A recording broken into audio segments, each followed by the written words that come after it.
Hey, what's going on, guys? Welcome back to the channel. Thank you for clicking on. Thank you guys just for all the support you guys have been giving us. One, as you can see, the video is finally back. Hooray! And two, as you can see, it's just me today. And third, I don't know how many I just said. New setting, new visuals. Obviously, we're not in the church that me and Brady attend. This is actually my house and my bedroom. Well, me and my roommate's house, but you get the drift. But yeah, the last two podcasts actually were shot in here. It's just the camera, as you can see, not as you can see, but as you can tell from the last two videos, just it's giving us issues and stuff. But yeah, it feels nice.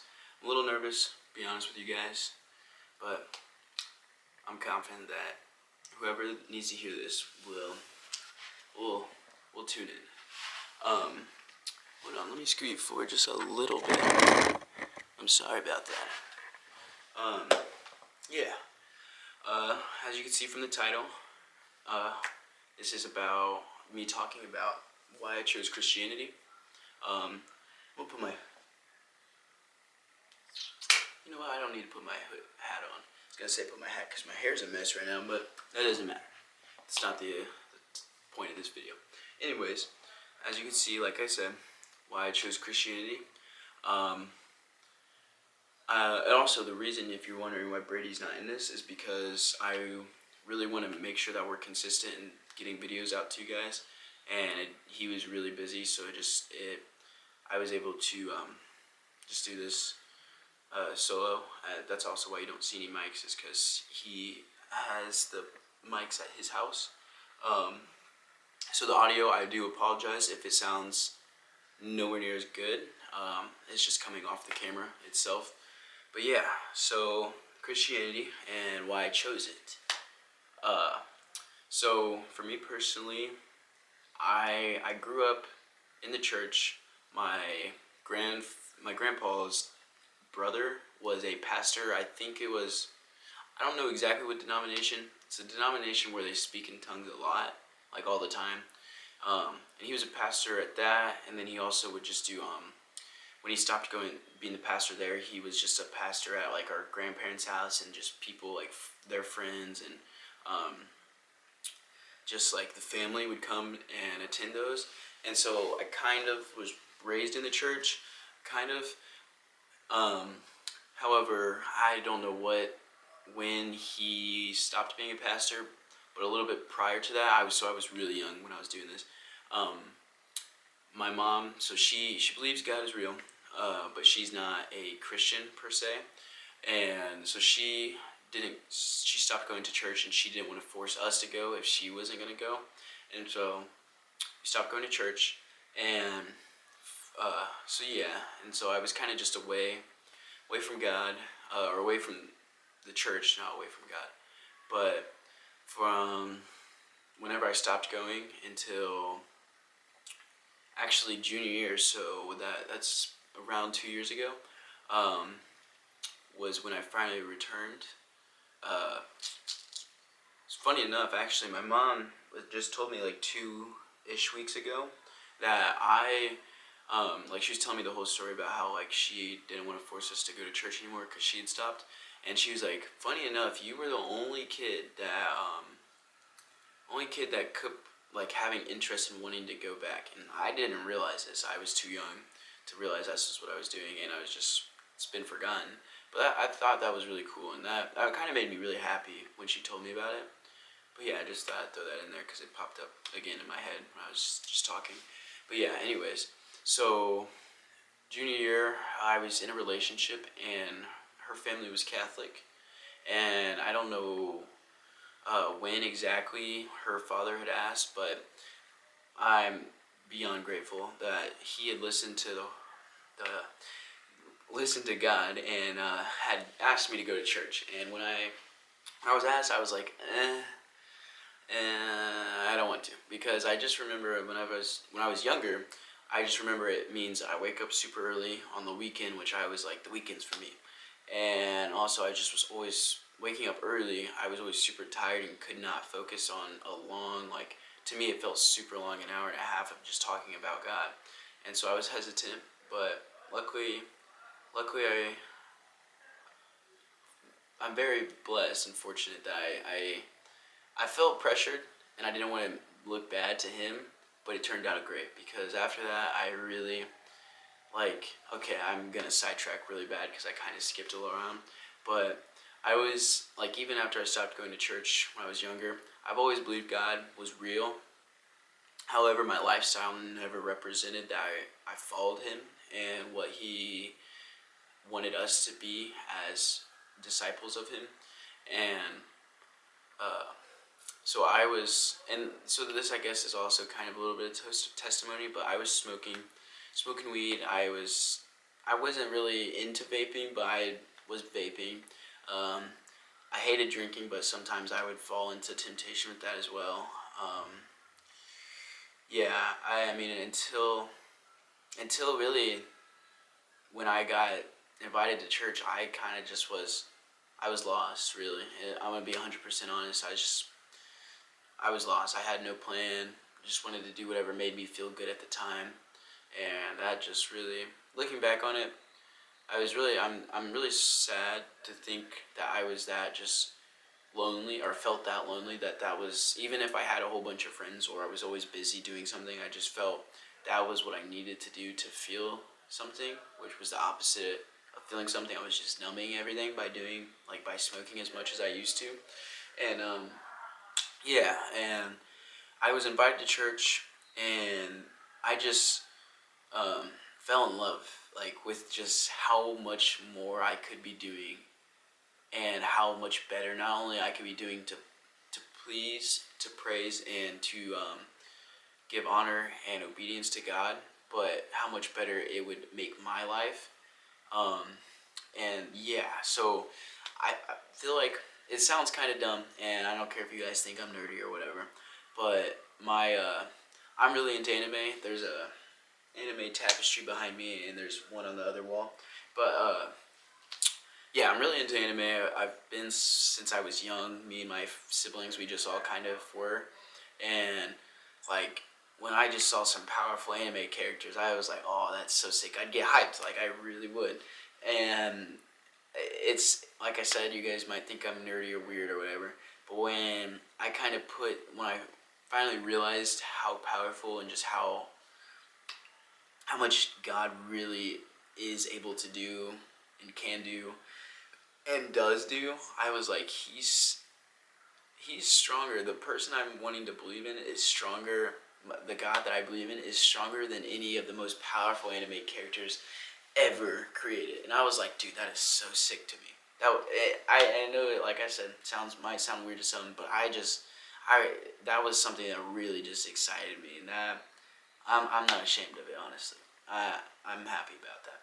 And yeah, so that was something that was super cool. And then like I said, when I was I don't think I'd ever picked up and read a Bible prior to when I was invited. And then like after just kind of scrolling through it, I was like, dude, there's so much, like I said, there's so much more I could be doing, not just to be someone who believes in God, but to follow him. And it just, not only, like I said, to give back my obedience to him, but because what he's telling me, just it's not something that's like, oh, you have so many rules, you're shackled down, you can't fun like you used to. If anything, I was free.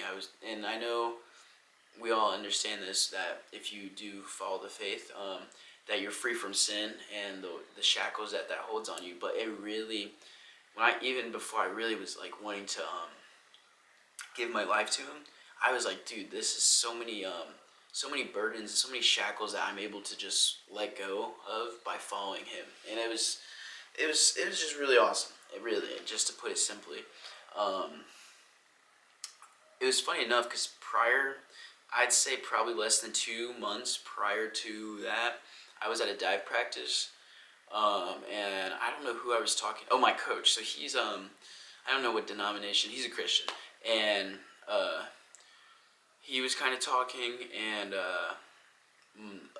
one of my diving friends, she was like, I think we were all around it, and I'm probably misquoting and butchering the story, but basically, I remember talking to my diving friend. She was someone who believed, I don't know what religion it is, but like the yin yang, whatever that ties into, and I was like, I remember talking about it, and I was like, eh. But so this was when I knew God was real, or believed He was real, but I never followed it any further. But I was like, when I'm out of high school, I really just want to pursue, I want to research and like kind of just dive into all the religions and just really find out which one suits me the best. And then, funny enough, a few months later down the line, my partner at the time, her dad was like, "Hey, you should come to church." And so, funny how God works. He does work in the most slap you in the face kind of ways, at least for me, and that's to put it blankly. And it's not like a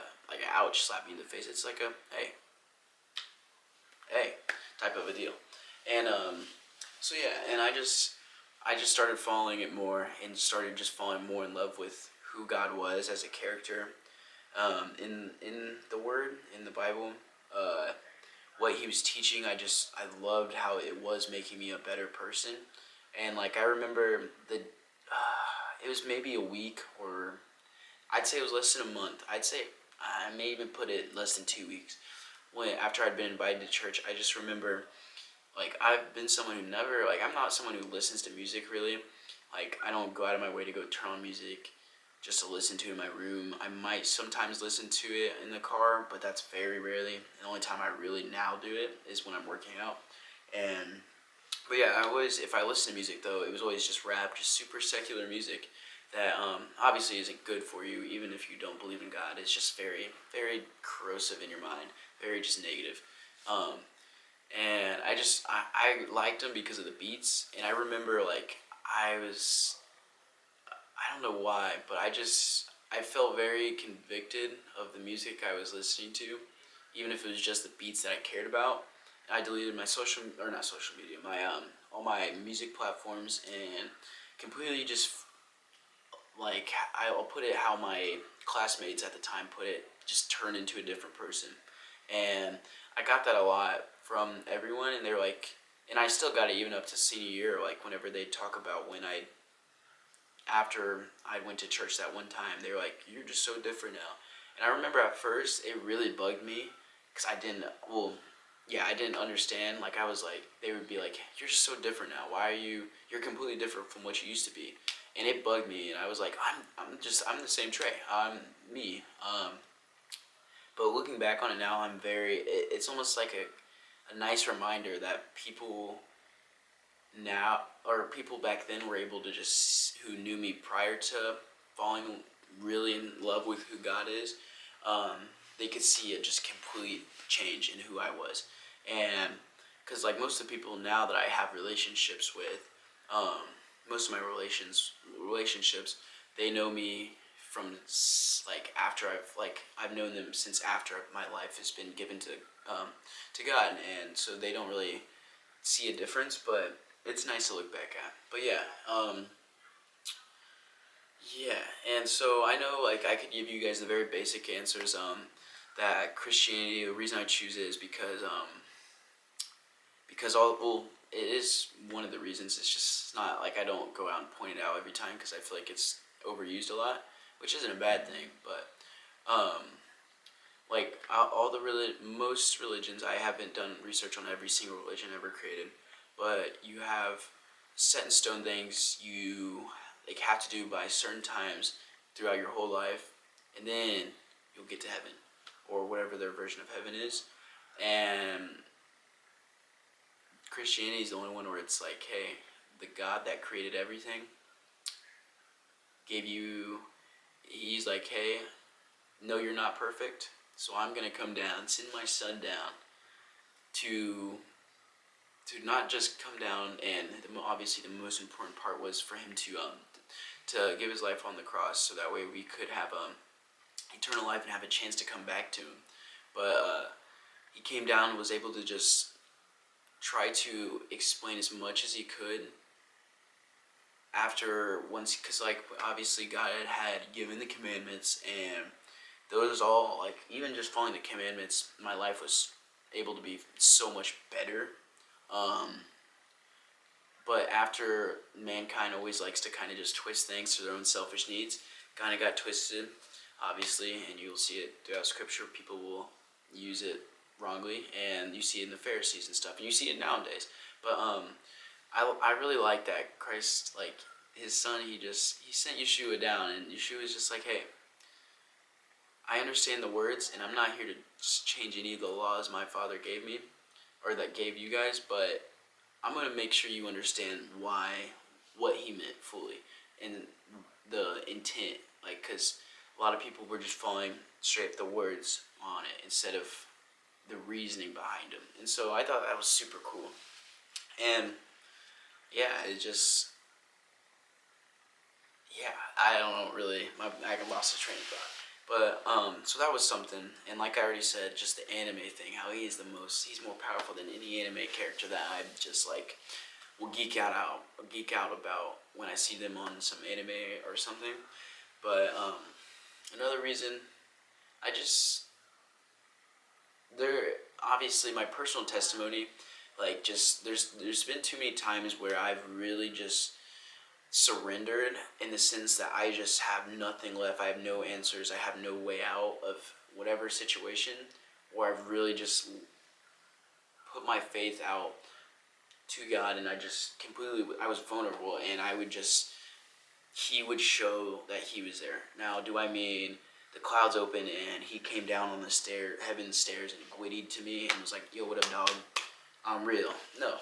But he not only did it happen multiple times, different times where I had no doubt in my mind, this couldn't just be, oh, it was a placebo effect of listening to a message or tricking your mind or something. It's just, there's feelings that I've never felt before than when I've known for sure that he was like, hey, I'm real, I'm here, it's okay, type of things. And nothing else in this world, no other religion I've ever been able to feel that vulnerable and that comfortable with. And so that's a big thing. And like I said, he's shown me things that, like, not things, that sounds like I'm having visions every day. He's shown me himself in ways that just make it it's not like too many times to be just a coincidence type of a thing. And I think even if you're not in the faith, too many coincidences, I don't know where I saw this at. So many coincidences are not a coincidence anymore. And so yeah, and over time I've just grown deeper into it, just falling more in love. And so you guys had, like, kind of seen where I was at, like, with the not Bible study, the podcast, and I had felt God, like, this was actually prior, I'm jumping around a lot. Me and my friend Caleb, so he's been on it once, you guys have seen him. We were at Serve, and I remember it was towards the end, and we were cleaning up something before we went home, and he brought up the idea of a podcast, and so that's why you guys are able to listen to me, Brady, or whoever we have on, was honestly because God was speaking through Caleb, and it just really inspired me. But what was I going to say? Oh, Raiden. So on the podcast where it was Into the Mind of a Non-Believer, I thought before then, I was like, oh, I'm not most Christian I can ever be, but, like, I'm so secure in my faith. I have no doubts that he is not real. I have no doubts that there's anything else besides the way, the truth, and the life. Yeshua Christ, my man. He's a dog. But I had no doubts. And when I had him on, I was already kind of just mentally not fully, like, set, not in my faith, but, like, just mentally doing okay. I don't know what exactly was going on. I just remember I was not at 100% of Trey. And sorry, my nose is itching. Every time I touch my mustache, my nose starts to itch. But just wasn't at 100% of me. And whenever I've had conversations about why I believe God is real, and trying to not convince people, but at the same time, yeah, convincing people, having debates or whatever, having conversations on why I believe God was real, and it always been like feelings based, like, I had a bad childhood, like testimonies that I was battling against in a sense, where it's like I had a bad childhood. Why didn't God just not let that happen? Or like things that were based on feelings instead of like hard actual questions to deal with. And when he came on, obviously, as you guys can see, he tore us apart. Not so much because there was no way to defend it. It was just because not only was this was less than a year and a half of me being into the faith, um, but we hadn't ever been, at least me, I'd never been asked these type of questions that made me actually have to question and do more research other than just how do I answer someone because of their bad childhood, or how do I answer because something bad happened to someone, or bad things happen in the world. Those were a lot easier to understand because you can look that up and you'll find a whole bunch of scriptures on how to answer those questions, but there weren't on the tougher ones. I just never thought about asking them. And obviously, I hadn't read the whole Bible front to back yet, so I didn't know about certain things that he brought up. And so it's not an excuse, because I've represented Christ very, very poorly, and I won't stop apologizing to God about that, and to you guys, because I